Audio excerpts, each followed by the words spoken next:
Hello प्यारे बच्चों, कैसे हैं? उम्मीद करते हैं आप सभी अच्छे होंगे और स्वागत है हमारे इस नए से वीडियो और धमाकेदार वीडियो आपके मास्टर ऑफ 6 to 8 क्लासेस में। तो आज की इस क्लास में हम बात करेंगे क्लास 7th की चैप्टर नंबर 2 चट्टान और खनिज। चट्टान और खनिज यानी रॉक एंड मिनरल्स। इसमें हम बात करेंगे चट्टान क्या होती है, खनिज क्या होती है, पृथ्वी के अंदर क्या क्या पाया जाता है, चट्टान कितने प्रकार के होते हैं, खनिज कितने प्रकार के होते हैं, धात्विक खनिज क्या है, अधात्विक खनिज क्या है, इन सभी के बारे में हम एक ही वीडियो में पूरी सटीक जानकारी देंगे। तो चलिए वीडियो को शुरू करते हैं। चैप्टर का नाम है चट्टान और खनिज। इसका इंग्लिश होता है रॉक एंड मिनरल।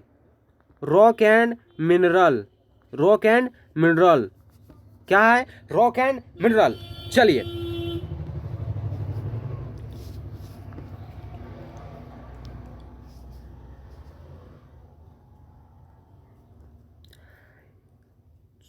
देखिए, यहाँ पे एक चट्टान दिख रही है। स्कूल के पास सड़क बन रही थी। सड़क के किनारे छोटे बड़े पत्थर के ढेर लगे थे। सड़क बनती है तो कुछ कुछ ढेर लगे रहते हैं उनके आसपास में, जो बड़े बड़े पत्थर जैसे होते हैं। ठीक है, स्कूल आने वाले बच्चों ने पत्थर के टुकड़े को उठा लिया था। जो स्कूल से बच्चे छुट्टी हो रहा था तो उस समय क्या किया, टुकड़े का जो पत्थर होता है उसे उठा लिए। कुछ ने तो जेब में भी रख लिया था।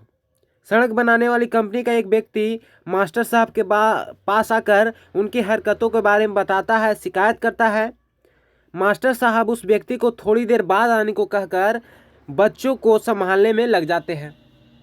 कहते हैं कि तुम बाद में आइए, आप बाद में आइए, हम तब तक ला इन लोग को क्या कर रहे हैं, समझा देते हैं। ठीक है, आगे कह रहा है, प्रार्थना के बाद उन्होंने सभी बच्चों से आग्रह किया कि कल सभी बच्चे अपने अपने घर से एक एक पत्थर बनाकर लाएंगे।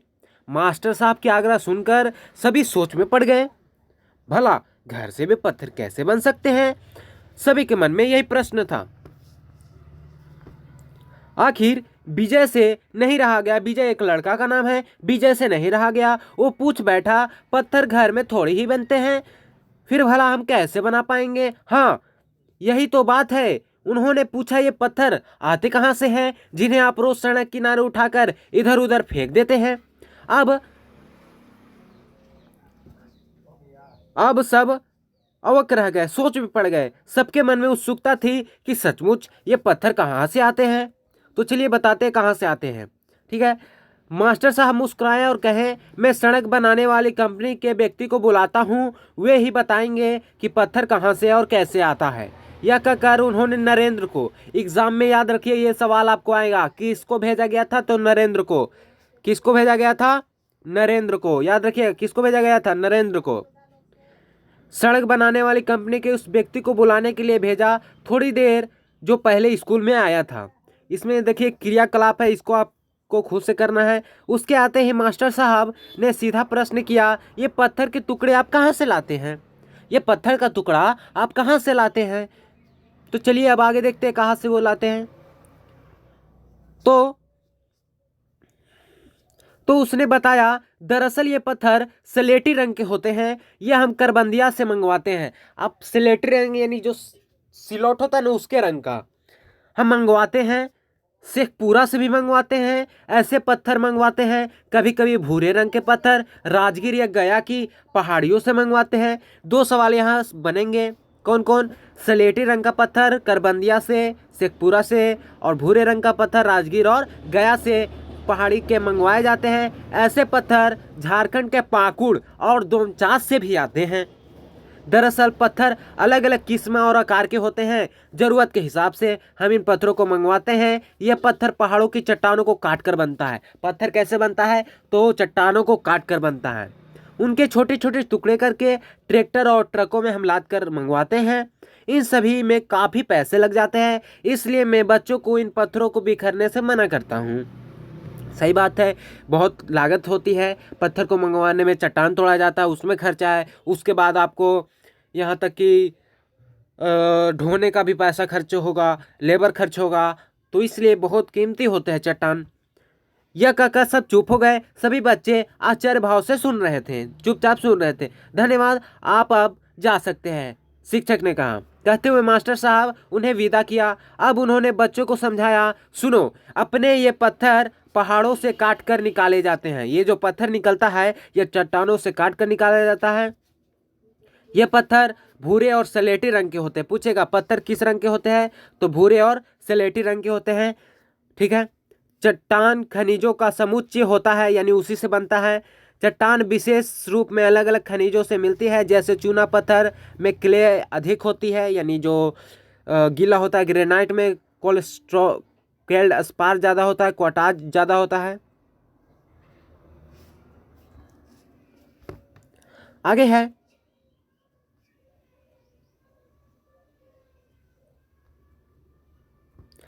है संजीदा पूछ बैठी, सर चट्टान अलग अलग होता है? हाँ, शिक्षक ने गंभीरतापूर्वक से कहा, चट्टानें मुख्यतः 3 प्रकार के होते हैं। सवाल यहाँ पर आपका बन रहा है, चट्टानें कितने प्रकार के होते हैं, नाम लिखे। चट्टानें 3 प्रकार के होते हैं। पहला आग्नेय चट्टान, अवसादी चट्टान, रूपांतरित चट्टान। चट्टान कितने होते हैं? 3 होते हैं। देखिए, अब बात है आग्नेय चट्टान क्या है, तो जो पिघला हुआ है चिपचिपा पदार्थ, वह जब पृथ्वी के अंदर से धरती के ऊपर आ जाता है तो धरती के निकट में वो ऊपर जम जाता है। देखिए यहाँ पर जमा हुआ है, देखिए यहाँ पे दिखा रहे हैं जमा हुआ है, यहाँ देखिए ये जमा हुआ है ना। फिर कह रहा है यह 2 अवस्था में पाया जाता है। जो ठोस रूप में बनता है उसे ही क्या कहते हैं, आग्नेय चट्टान। ये देखिए इसको कैसे परिभाषा दे सकते हैं, देखिए जमीन के नीचे से आया जम कर जो ठोस पदार्थ बना उसे आग्नेय चट्टान कहते हैं। कोई दिक्कत नहीं।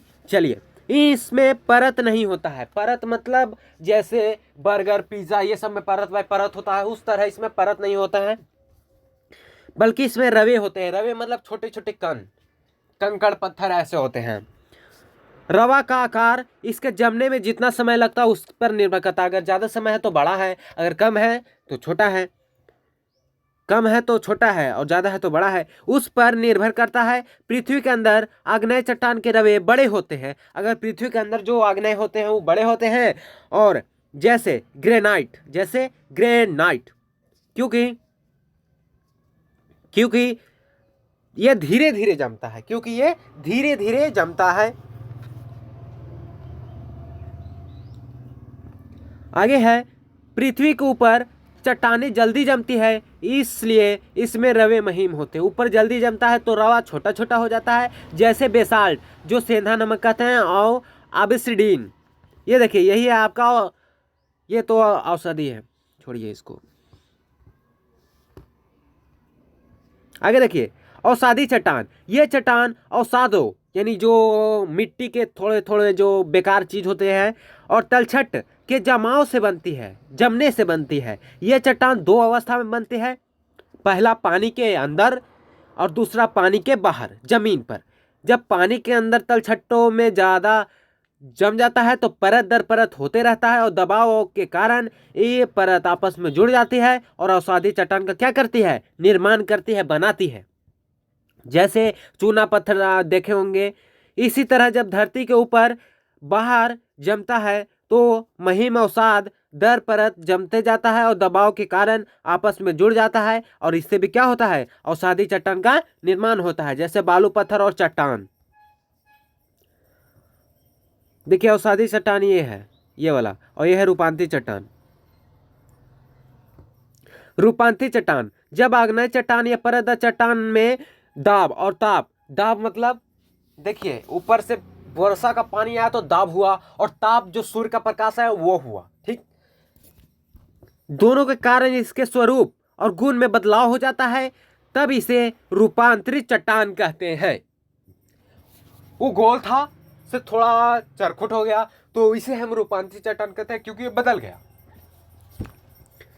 उदाहरण के लिए संगमरमर, यह चूना पत्थर के अत्यधिक दाब और दबाव के कारण से बनता है। चूना पत्थर में जब अधिक ताप और दाब देते हैं तो क्या होता है, संगमरमर बनता है। इसी प्रकार जो ग्रेनाइट है वो ताप और दबाव के कारण नाइस में बदल जाता है। पूछेगा सवाल है, इन्हें कायांतरित यानी काया बदलने वाले चट्टान भी कहा जाता है। यहाँ एक टॉपिक है अपर्दन, तो वह क्रिया जिसके द्वारा चट्टान की परत की काट छाट होती है, काट छाट होती है।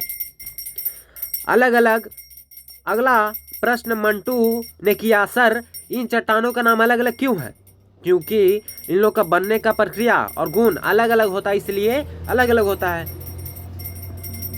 हाँ, एक मजेदार बात यह भी है कि चट्टान की परत के बीच पौधे और जानवर दब जाते हैं, तो जब सैकड़ों वर्ष हो जाता है तो ठोस में बदल जाते हैं, इसे हम कहते हैं जीवाश्म। क्या कहते हैं? जीवाश्म। आ समझ में? यहां तक अगर किसी को दिक्कत है तो कमेंट बॉक्स में पिन करेंगे कमेंट। चलिए, और बताइएगा पढ़ाई कैसा लग रहा है, अच्छा लग रहा है या खराब, बताइएगा हमें।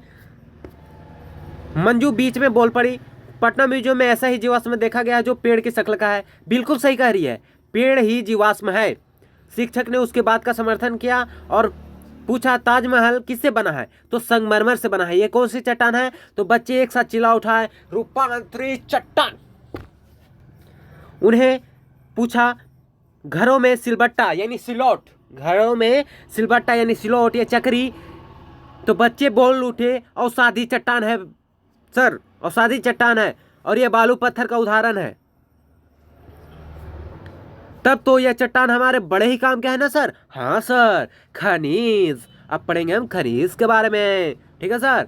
हाँ, इतना ही नहीं, इन्हीं चट्टानों में खनिज भी पाए जाते हैं। प्रत्येक खनिज अपना रासायनिक और भौतिक गुण अलग अलग होता है। ये खनिज बड़े ही काम के होते हैं, ये अंदर से निकलते हैं, मूल्यवान होते हैं, इसलिए इसे रत्न गर्भा कहा जाता है। 2 नंबर के सवाल यहाँ से उठ रहा है। अब चलिए हम खनिज के वर्गीकरण की बात करें तो खनिज 2 भागों में बांटा गया, एक धात्विक एक अधात्विक। धात्विक को लोहयुक्त और अलोहयुक्त, और इधर कार्बनिक और अकार्बनिक, ऐसे बांटा गया है। सर, उंगली में पहने सोने की अंगूठी को दिखाते हुए सोना भी एक प्रकार का क्या है? खनिज है, क्योंकि ये भी कहाँ से आता है? जमीन के अंदर से। पायल भी इशारा करते हुए पूछी, ये पायल कौन सा खनिज है? तो सभी चिल्ला उठे, चांदी। सवाल पूछेगा, पायल ने पायल बोली किससे बनी है? तो चांदी से। खनिज हमारे बहुत काम आते हैं। सभी बच्चे एक साथ जोर से बोल, जी सर। आप तो सड़क किनारे बर्बाद नहीं ना करोगे? बिल्कुल नहीं। अब एक साथ बोले। तो चलिए, मुस्कुराते हुए घंटी बज गई और घंटे की शुरुआत तो होती है अच्छी, और क्लास को शुरू करे हैं तो ख़त्म भी करेंगे अच्छी। तो देखिए, यह है आपका कुछ सवाल, ये हम आपके अगले वीडियो में करवाएंगे, और हमारा हर चैप्टर का अलग अलग वीडियो आएगा, और कम से कम एक चैप्टर का 4-5 वीडियो रहेगा। पहला में हम बुक पढ़ाएंगे, जब बुक समझ में नहीं अगर आया, कम आया, तो उसके बाद हमारा स्पेशल नोट्स का वीडियो बनेगी। उसके बाद आपको क्वेश्चन आंसर कराया जाएगा, उसके बाद आपको 1 शॉट रिवीजन कराया जाएगा, उसके बाद ऑब्जेक्टिव कराया जाएगा, और चैप्टर इन होगा। भले ही समय ज़्यादा लगे, लेकिन कोई दिक्कत नहीं, चैप्टर को पूरा ख़त्म करके ढूंढ के ख़त्म कर देंगे। तो चैनल को सब्सक्राइब कीजिए अगर पहली बार आए हैं तो।